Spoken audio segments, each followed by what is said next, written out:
bẹ́ẹ̀ o. Sorry anything tó bá ṣe láti pé o fi ń keep relationship àbí bóyá kéèyàn kan lè fi o. Tó bá ti jẹ́ nǹkan tó lòdì, that thing will later turn out against you. Sọ̀rọ̀ mi ti ń yé ẹ. That thing will later turn out against you. Number one, especially ẹ̀yin single mothers àbí ẹ̀yin single ladies tẹ́ ní relationship tó jẹ́ pé relationship tẹ́ ní yẹn is a long distance relationship. Ó ní relationship tí ẹ ní tó jẹ́ pé ẹni yẹn ò sí nítòsí. Tó bá ti ń demand fún nude ẹ, tókùnrin bá ti ń demand fún nude ẹ tàbí tó ń demand fún sex phone àbẹ̀wò náà máa ń ṣe yẹn, olórí burúkú ni irú ọkùnrin yẹn. Ó ní ó pressurize yẹ, ó ní ó mọ̀ dọ́là mú pé ẹ ṣó wá trust òun ni, ṣó wá believe òun ni. Most especially ẹ̀yin tẹ́ lọ máa ń ṣe, tẹ́ máa ń lọ sórí matchmaking platform láti wá relationship. Ìwọ obìnrin torí ẹ̀ ni ò jẹ́ ń ṣe matchmake lórí page mi, because ìwọ obìnrin tó lọ sórí matchmake platform ó ti fákùnrin ní impression pé wà desperate. Àwọn obìnrin tán sábà máa ń fall victim. Ṣé rí gbogbo àwọn tó ń sọ pé oníranù ni wọn, oníṣekúṣe ni wọ́n yẹn, is because they are not in the shoes of those ladies. Obìnrin tí nude ẹ̀ wà lọ́wọ́ ọkùnrin kò mí pé obìnrin yẹn jó níṣekúṣe. Ó lè jẹ́ pé ó wà pressured tàbí kó wà desperate fún relationship. So there àwọn ọkùnrin tẹ́ ń wò yìí wọ́n gbọ́n. Day one tọkùnrin bá ti pàdé ẹ ló ti mọ time tó fẹ́ lò pẹ̀lú ẹ. Bóyá oṣù méjì oṣù mẹ́ta péré ló fẹ́ lò pẹ̀lú ẹ, ó ti mọ̀ nínú ọkàn rẹ̀. Ìwọ nìkan ló gọ̀ tó mọ anything. Má send nude ẹ sókùnrin tó bá fẹ́ máa lọ jẹ́ kó máa lọ. Olórí burúkú ni yóò padà lọ náà ni. Má ṣe phone sex pẹ̀lú ọkùnrin, ó máa record ẹ á padà gbé sáfẹ́fẹ́. Má jí owó àwọn parents ẹ láti kó fún ọkùnrin kó fi travel tàbí kó fi ṣoríire, ó máa padà pè ẹ́ lólè. Má fi rẹ̀ kalẹ̀ pé kéèyàn kan dó ẹ nítorí wípé kó má bàa ṣèjàmbá fún boyfriend kan tó ló ní. Bẹ́ẹ̀ ni, mo ní kéèsì kan table mi recently tó jẹ́ pé woman yẹn ó lè wọlé wọn. Ó lè wá ní táwọn ò bá ní pa ọkọ, ó dìgbà táwọn bá bá obìnrin yẹn sùn. Ọkọ wá bẹ̀ pé kó má jẹ́ kán pa òun. Àtìgbà yẹn lọ́kọ ti mọ́ bú pé ìwọ tó lè ti bá sùn. Woman yẹn ti kúrò ní ilé máa yẹn sìn. Anything tó bá fẹ́ ṣe láti keep relationship mi ni ó mọ́ support ẹni tó ń fẹ́. Bẹ́ẹ̀ má ṣe nǹkan kan tó máa affect future ẹ. Bẹ́ẹ̀ ni, then gbogbo ẹ̀yin tẹ́ ń sọ pé àwọn oníṣekúṣe náà ń send nude. Wọ́n ń ṣe àwọn oníṣekúṣe, àwọn tán wà pressured, tán wà desperate, tí family ti pressurize wọn kan lọ mọ́kọ wá, tán náà wà desperate láti settle. Mo rí èèyàn tó jẹ́ young lady ọmọ 39 years tí ò mọkùnrin, tó jẹ́ pé pressure pọ̀ fún, frustration pọ̀. Ó nídìí láti ó náà bóun ṣe matchmake kan ní Kaduna, òun ṣáà travel, òun wá máa yẹn lọ. Wípé torí ìgbà tóun ti wá lọ, òun ti rí lẹ́ẹ̀kan. Òun padà wálé, àtìgbà yẹn àwọn máa ń ṣe sex phone, àtìgbà yẹn ni máa yẹn ti ń rìkọ́ọ̀dì ẹ̀ pamọ́ tí ó mọ̀. At the end of the day, ó ń blackmail ẹ̀ kiri ní ìsinmi. Má ṣe orí burúkú, má torí relationship òfò. Kò sí nǹkan kan tóbìnrin kankan lè ṣe láti keep ọkùnrin tí ò bá fẹ́ dúró tì ẹ́. Àwọn nǹkan tẹ́yin máa ń ṣe, tẹ́ máa ń feel pé o ní ó jẹ́ kọ́kùnrin nífẹ̀ẹ́ yín. Obìnrin yàtọ̀ sọ́kùnrin. Ntí wọ́n máa ṣe tó máa feel pé this particular impact ló máa ní nínú ọpọlọ ọkùnrin, opposite impact ló máa interpret fún ọkùnrin yẹn. Jẹ́ fún ẹni illustration kan, tẹ́ bá níyàn kan láì ládùúgbò yín tó jẹ́ pé bóyá òwò nàbì ní mọ́ ṣe, tó jẹ́ oníṣekúṣe, tó jẹ́ oníranù. Ìwọ wá rò nínú ẹ̀mí ẹ pé kọ́kọ́ ẹ lè mọ rí nírí èèyàn burúkú, ó wá sọ fọ́kọ ẹ pé ọmọ yìí wà ní mọ́ṣáhùn ni o, oníranù ni o, igbá kan ni àwo kan ni o, òbó promo lòbó rẹ o, kò sẹ́ni tí kì í gbà fún o. Ìwọ sọ̀rọ̀ yẹn fún ọkọ ẹ kó lè máa sá fún obìnrin yẹn, intention tí wọ́n fi sọ nìyẹn. Bẹ́ẹ̀ iṣẹ́ tí ọ̀rọ̀ yẹn máa ṣe nínú ọpọlọ ọkùnrin ni báwo lo náà ṣe lọ máàkì register lọ́dọ̀ obìnrin yẹn. Because the way bó ṣe ń sọ yẹn, ìwọ lo advertise, o ti ń advertise òbó ọmọ yẹn, àtijọ́ yẹn lòbó ẹ ti tò sẹ́yìn òbó ọmọ yẹn. Òbó ọmọ yẹn ló máa jẹ́ priority nínú ọpọlọ ọkùnrin yẹn for that time. Ó dìgbà tó bá máàkì register. Tó bá jẹ́ òótọ́ lọmọ yẹn rí bẹ́ẹ̀ tí ṣe pé òun purọ́ mọ́, tó bá jẹ́ òótọ́ ní ṣòwò nàbì, tọ́kọ ẹ̀ ò bá tí ì do, ìwọ́gun ò lè rójú rere ọkọ yẹn mọ́ nínú ilé. Bẹ́ẹ̀ ni mo sọ bọ́pọ̀ lọkùnrin ṣe ń ṣiṣẹ́ nìyẹn. So ìwọ tó lọ jí owó àwọn òbí ẹ gbé tó kó fọkùnrin kó lè fi travel out, interpretation pé o lè ní ẹ ní ọpọlọ ọkùnrin máa interpret fún un. Pé wọ́n tó lè jíwó àwọn òbí ẹ bóun gan bá gbowó òun lẹ̀ gan ó jí. Ẹni tó demand fún nude ẹ tí wọ́n náà send ẹ tó tún ní kó yá kó tún yọjú mọ́. Ìwọ ló máa rò, ìwọ ń ṣe out of love in quote. So gbogbo ẹ̀yin tẹ́ ń sọ pé oníranù ni wọ́n mọ̀ kí ń ṣe oníranù. Ẹlòmíì inú wọn tẹ́ bá sọ pé wà desperate, wọ́n fẹ́ lọ́kọ, wọ́n fẹ́ wá relationship, wọ́n fẹ́ keep relationship, mo agree. desperation and pressure ni máa ń fa ọ̀pọ̀lọpọ̀ wọn yàtọ̀ fáwọn oníṣekúṣe. Bẹ́ẹ̀ ni tó bá ti jókòó sílùú kan tí wọ́n wà ń lu bòmíì tó ní o máa ṣe phone sex, kó máa ṣe nude, kó máa send gbogbo ẹ̀, olórí burúkú kò ní padà fẹ́. Orí afẹ́fẹ́ tẹ́ ti lọ matchmake tán ti matchmake yín fúnra yín, ibẹ̀ ni relationship yín á ti bẹ̀rẹ̀, ibẹ̀ náà ló máa parí sí. I'm telling you, ìgbà tí mo post update yẹn, àwọn dèdèrè kan ní ìyáláyà àwọn kan, ó ti send photo ara rẹ̀ sí bàbá àwọn rí, ìgbà kan àwo kan, mo ní wàhálà lẹ kóra yín sí, ìyá rẹ̀ send ìwòwò rẹ̀ sí bàbá rẹ̀, kí ló wá kèmí bẹ́ẹ̀. But ẹ̀yin tí wọ́n ń tàn lọ́wọ́ báyìí, tọkùnrin mú sí lórí lọ́wọ́lọ́wọ́ báyìí, ẹ ní rọ́rọ̀ ibi ọ̀rọ̀ gidi, ẹ rí bí ìgbà wípé mi mọ̀ tí mo ń sọ ni, ńgbà tó bá ṣẹlẹ̀ sí ẹ, wàá rí wípé mi òótọ́ ni à ń sọ níbí. Má ṣe nǹkan kan láti keep any relationship. Má send ẹni, má fọkùnrin kankan ní nǹkan tó mọ̀ yí pé tó bá yá tí ò bá wọ́ọ̀kì mọ́ máa dùn ẹ́. Tó bá jẹ́ virgin, keep your virginity. Tó bá dẹ̀ kí n ṣe virgin, bóyá single mother ni ẹ, má jẹ́ kọkùnrin kankan dùn ẹ́, má jẹ́ kọkùnrin kankan ní wòwò ẹ lọ́wọ́, olórí burúkú ni wọ́n padà lókè níyẹn against ẹni. Kò ní trust ẹ, kò ní àárò pé bó ṣe ń ṣe yẹn fóun yẹn ló ń ṣe fẹ́ lòmíì. Even ìyàwó ilé gan kì í ṣe gbogbo ìgbà ni tọkùnrin bá demand ìwòwò, because tó bá send ẹ, tó bá ní girlfriend, tí girlfriend yẹn bá lọ copy kíní yẹn lórí fóònù ẹ, ó lè di wàhálà sí ẹ lọ́rùn. Má send ìwòwò ẹ sọkùnrin, olórí burúkú ni wọ́n, kò ní padà fẹ́ ẹ. Kò ní padà fẹ́, ìwọ ló máa live with that trauma for the rest of your life. Even kó má gbé sí online gan, ìrònú each time tó bá ti ń ronú kan, ìbànújẹ́ ló máa dé bọ́kàn ẹ. Olórí burúkú ni ọkùnrin tó bá ń sọ pé kó máa ṣe phone sex pẹ̀lú òun tó dẹ̀ tí ìrírí, they will not end up marrying you. Ó tún máa purọ́ mẹ́ káàkiri, ìwòwò yẹn ó máa send ẹ̀ sí gbogbo èèyàn ni. Kódà kójọ́ ọkọ ilé, kì í ṣe gbogbo ọkọ ilé ló ṣe trust. Ọkọ ilé mi wà tí ò nífẹ̀ẹ́ ìyàwó mọ́, tó ṣe pé gbogbo ẹjọ́ ìyàwó ẹ̀ yóò mọ̀ rò fún girlfriend. Orí ìkànnì ńlá la wà tá a rí ìyàwó ilé tó send ìwòwò sọ́kọ, ọkọ náà ló demand ìwòwò yẹn tó gbógun tì, ó ní bí ọ̀sẹ̀ méjì ni òfin bóun sọ̀rọ̀ nínú ilé tó ń yàn lódì tó rọ̀hún send ìwòwò. Òun send ẹ̀ sí tán báyìí, orí fóònù girlfriend ẹ̀ ní ìwòwò yẹn padà lọ, tí girlfriend ẹ̀ ló padà send ìwòwò yẹn sóhun. Ó ní ṣé mo mọ iye èèyàn tí girlfriend ó ti fi ìwòwò yẹn hàn. Olórí ibú làwọn ọkùnrin míì. Tẹ́ bá mọ̀ pé fẹ́ dóbò, ẹ lọ ṣe pay as you go nílùú tẹ́ ń gbé. Ẹ má wulẹ̀ ní kẹ́ni bẹ́ẹ̀ ṣe phone sex pẹ̀lú obìnrin jù bẹ́ẹ̀ lọ, ẹ tún padà dóbò níbi tẹ́ ń gbé náà ni. Ọ̀pọ̀lọpọ̀ wọn àwọn single mother yẹn dẹ̀ ní target wọn, àbí single lady tó wà under pressure, tó wà desperate láti marry. Ẹ̀yin òbí náà ẹ yé pressurize àwọn ọmọ, kò sọ́kàn ń ta. Ibi tẹ́bí irú eléyìí tó ní wọ́n lọ bóun ṣe matchmake kan Kaduna, ó gbẹ̀mí jánà travel lọ Kaduna, ìwòwò ẹlẹ́ni yẹn tún fi ń threat yẹn. Kò sọ́kọ, tó bá mọ̀ pé ẹnìkan ó single, donate ọkọ ẹ fún, tàbí kó sọ fún kó wá fọ́kọ ẹ, ẹ yé pressurize àwọn èèyàn kan lọ́mọkọ wá mọ́. Torí ẹ̀ láti sọ fún ẹ, tó bá wà nílé ọkọ, gbà fọ́lọ́run jókòó tọkọ rẹ. Tó bá bọ́ ta wàá mọ̀ nǹkan tójú àwọn single mother ń rí.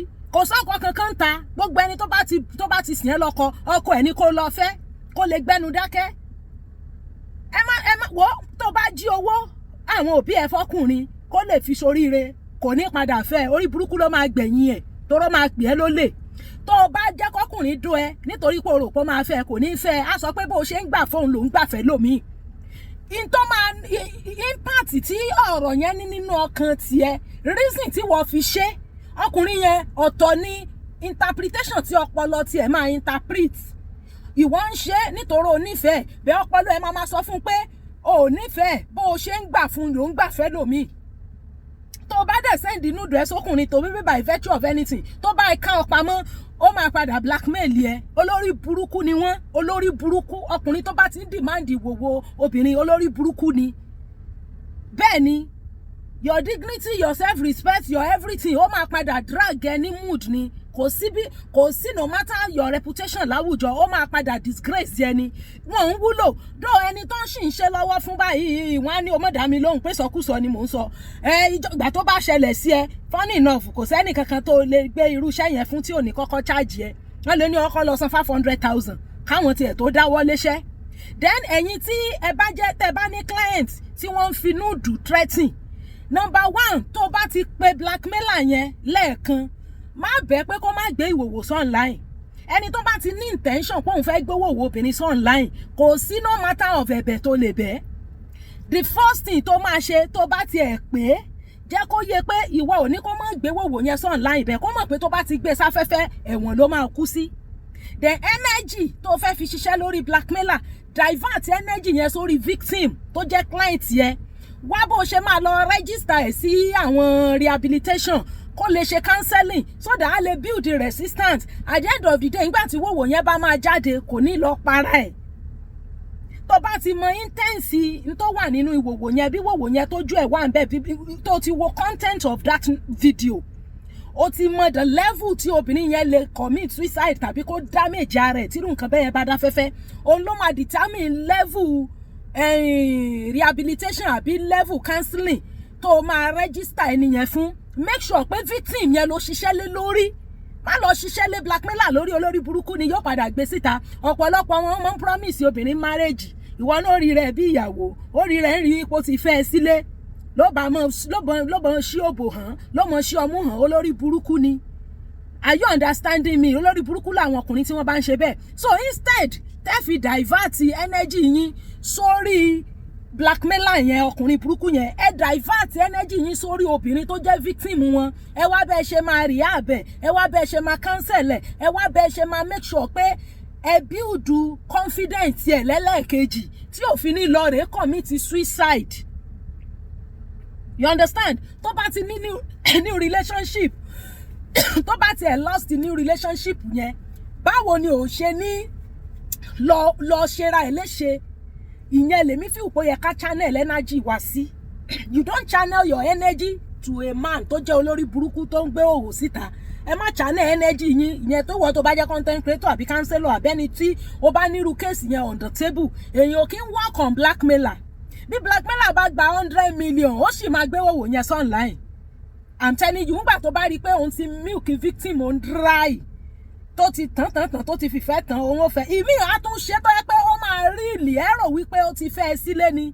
Ìwọ náà sì ré tó wà desperate, tó wà under pressure. Ó ti rò wípé ó ti rọ́kọ. So memory gbogbo ìgbà yẹn because ìwọ ló gbọ́n, ọkùnrin yẹn gbọ́n, ọmọ tó ń ṣe, ó ti mọ̀ pé òun fẹ́ gbá ẹni, òbò ẹ tó fẹ́ rí ló fẹ́ rí. Anybody tí bá ti ń demand fún nude ẹ, olórí burúkú ni wọ́n.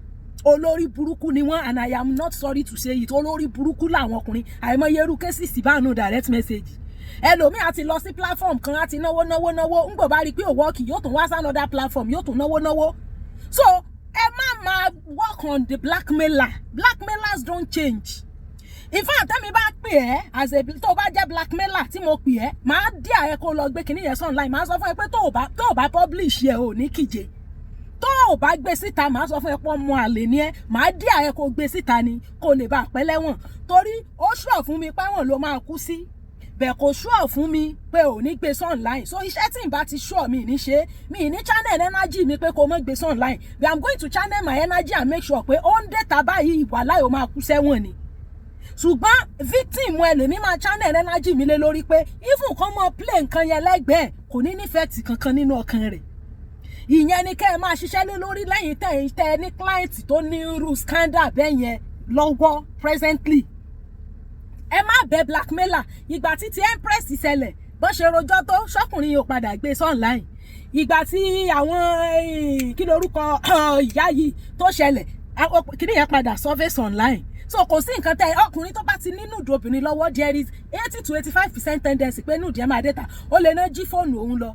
Ó lè ní wọ́n háàkì fóònù òun. Ó lè ní ẹ wo fóònù mi tán gbé lọ lẹ́nu ọjọ́ mẹ́ta kó jẹ́ pé exhibit wà ń bẹ àbí nǹkan kan tí ò gbọdọ̀ dán online.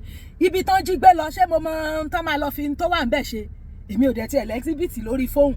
Phone can lost. Anybody can pick your phone. So anybody tó bá ti ní nude ẹ lọ́wọ́, tètè mọ̀ pé at any time nude yẹn lè surface on her. Ìwọ ló máa wá bó ṣe máa build resistance yẹn. And ẹ̀yin tẹ́ máa feel pé àwọn tọkùnrin máa ní nude wọn yẹn, they are wayward. They are not wayward people. Olórí burúkú ọkùnrin yẹn ó mú sí lórí ni. Ọ̀pọ̀lọpọ̀ wọn marriage náà fi máa ń tàn wọ́n. Àwọn single mother náà sábà máa ń follow victim yẹn jù. Kò ní fẹ́ á padà wo ìṣòro tó feel pé o ní kó tó pàdé ẹ̀ yẹn, á wá compound ìṣòro yẹn. Ìwọ gan ò ní rí mú mi débi pé kò tiẹ̀ move on with life torí ìrònú yẹn ló máa rò ń gbogbo ìgbà. Ńgbà tí wọ́n gan tó jẹ́ kinní tó bá treat case ẹ̀ Chris ńgbà bá yá tó gbé kọ́ọ̀lù ẹ̀ mọ́ á tún wẹ́lò mí lọ tí ó tún bó ń treat case yẹn. I'm telling you, àbí ńgbà tó bá ti pè tó ti ṣe gbogbo wàhálà tó lè ṣe as a content creator tí ẹ dẹ̀ mọ̀ pé o lè gbóhùn sáfẹ́fẹ́ tó dẹ̀ tún dúró wípé òun ó post nude yẹn. Kí ni ìwọ fẹ́ ṣe? Ńgbà bá yá ẹni tó jẹ́ victim á tún lọ wá ẹlòmíì tó tún máa bá ṣiṣẹ́ ni bó sì lọ ilé ọlọ́pàá kò ràn ọlọ́pàá tó mọ̀ fi lọ̀kulọ̀ lọ́ọ́ ni. Mo sọ fún ọ pé mọ́ ṣe lóògùn mọ́ wulẹ̀ ṣe tó bá ti wá mọ̀ pé o ti place ọkùnrin lọ́wọ́ wá ọ̀nà go and look for somebody or group of people tí wọ́n ń ṣe counseling whereby they can counsel you to build your self-esteem again. wàá sọ tòótọ́ fún wọn ẹni promise marriage ni o dẹ̀ feel pé out of love pé wọ́n máa fẹ́ ní gbogbo ohun tó ṣe you tell them the truth. Then tó o bá wá ní àwọn tó bá jẹ́ bí àwọn tó bá jẹ́ ni tó wà abroad tó bá lẹ́ni tó jẹ́ bí international police tó mọ̀ wípé o lè gbéṣẹ́ fún and you can pay them heavily wọ́n lè lọ bọ́ arrest ẹ̀ níbi tó ń gbé. They can work on that. Me, I have people that can do that.